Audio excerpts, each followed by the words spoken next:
사울이 그리스도인 체포 허가 공문을 들고 기세등등하게 다메섹으로 가던 도중에 환한 빛 가운데서 예수님을 만납니다. 그 빛을 본 후에 이제 그가 앞을 보지 못하고 사람들의 도움을 받아서 이제 거처에서 금식하면서 거하고 있었습니다. 사울은 이제 마지막으로 예수님께 음성을 들을 때에 네가 앞으로 할 일을 알려줄 사람이 너를 찾아갈 거다라고 그렇게 말씀하셨고요. 그 말씀하신 대로 그 사람을 기다리고 있는 중이었습니다. 한편 하나님은 그 사울에게 앞으로 할 바를 알려줄 그 사람을 이제 찾으셨습니다. 본문 10절 말씀을 같이 한번 보시겠습니다. 10절입니다. 시작.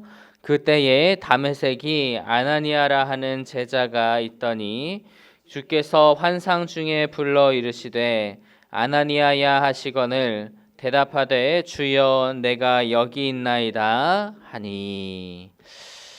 하나님께서는 그 당시 다메섹에 거주하고 있는 그 아나니아라고 하는 제자를 통해서 사울에게 새로운 삶을 시작하게 하셨습니다.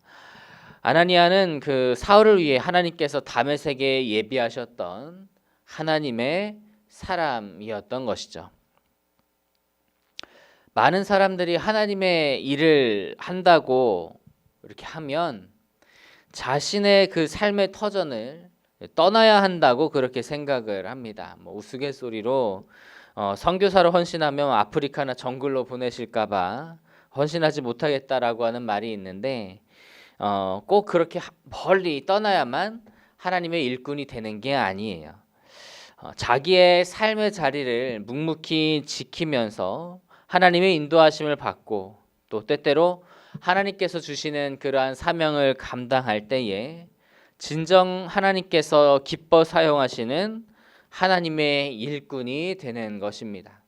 오늘 본문 말씀에 이 아나니아도 그는 다메섹에 거주하고 있으면서 그곳에서 하나님의 그 음성에 민감하게 반응하여 하나님의 주에서 주신 그 사명을 감당했을 때 그것이 바로 하나님의 사명을 감당한 곳이 된 것이고 하나님의 일꾼으로서 쓰임 받는 자리가 된 것이다라고 하는 겁니다. 그렇기 때문에 오늘도 우리는 우리에게 주어진 일을 성실하게 행하며 그리스도의 향기를 내뿜는 그러한 삶을 살아가야 할 줄로 믿습니다. 왜냐하면 오늘 우리가 살아가고 있는 곳이 바로 우리의 사역지고 또 우리에게 주어진 사명의 자리이기 때문입니다.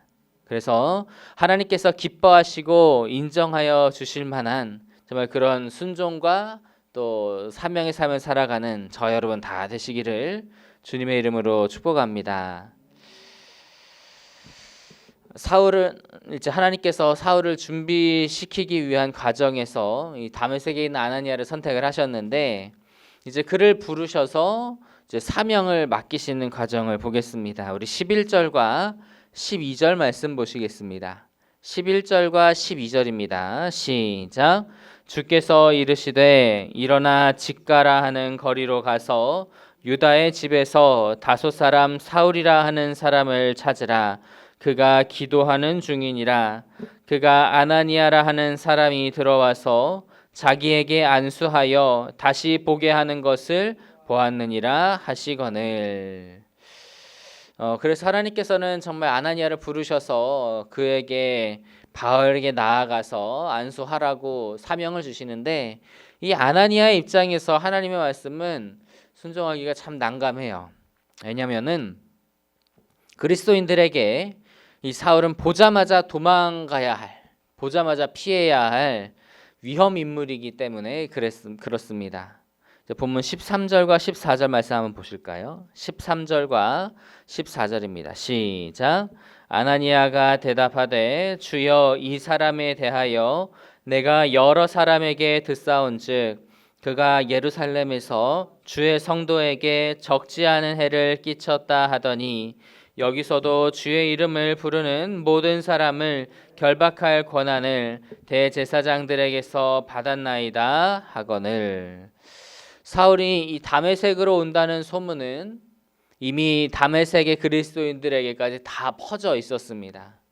그러니까 이제 다메섹의 그리스도인들은 사울을 피해서 숨어 있어야 했어요. 그에게 나아가는 것은 자살 행위나 마찬가지였습니다. 그런데 이제 그것은 지난 과거이죠. 하나님께서는 사울을 변화시키셨기 때문에 이제는 완전히 새로운 상황이 펼쳐지게 되는 거예요. 우리 15절과 16절 말씀을 보시겠습니다. 15절에서 16절입니다. 시작. 주께서 이르시되 가라, 이 사람은 내 이름을 이방인과 임금들과 이스라엘 자손들에게 전하기 위하여 택한 나의 그릇이라. 그가 내 이름을 위하여 얼마나 고난을 받아야 할 것을 내가 그에게 보이리라 하시니. 하나님은 그 사울의 이방인에게 복음을 증거하기 위한 당신의 그릇으로 택하셨다고 그렇게 말씀을 하고 계십니다. 이제 그 말씀에 결국 아나니아는 순종하여서 사울을 찾아가는데요.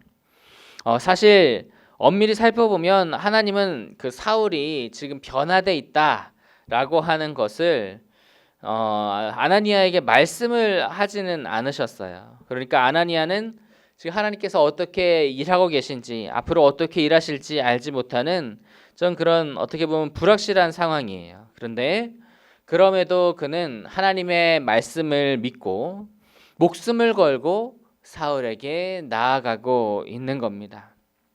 그렇게 하나님의 뜻대로 순종하여 아나니아는 사울을 찾아가 만났고 그에게 안수를 해서 그에게서 그 눈에서 비늘이 벗겨지는 것을 보고 또 그리고 예수 그리스도를 영접하는 사울에게 세례를 베풀어 주게 됩니다. 이 아나니아는 하나님의 말씀에 그 순간 온전히 순종함으로 인해서 자기에게 주어졌던 그 사명을 아주 잘 완수를 했습니다. 이것으로 그에게 자랑 아닌 자랑이 생겼을 것이라고 생각이 돼요.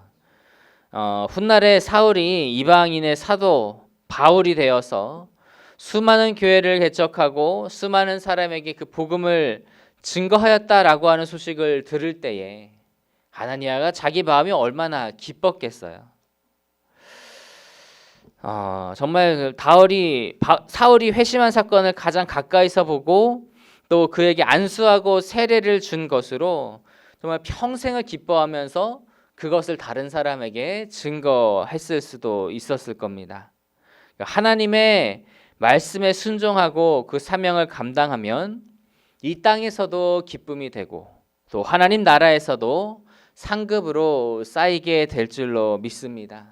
그래서 늘 하나님의 말씀이 우리에게 있을 때에 그 말씀에 온전히 순종하는 저와 여러분이 다 되기를, 그래서 이 땅에서의 기쁨과 하늘의 상급으로 또한 기쁨을 누리는 저와 여러분 다 되시기를 주님의 이름으로 축복합니다.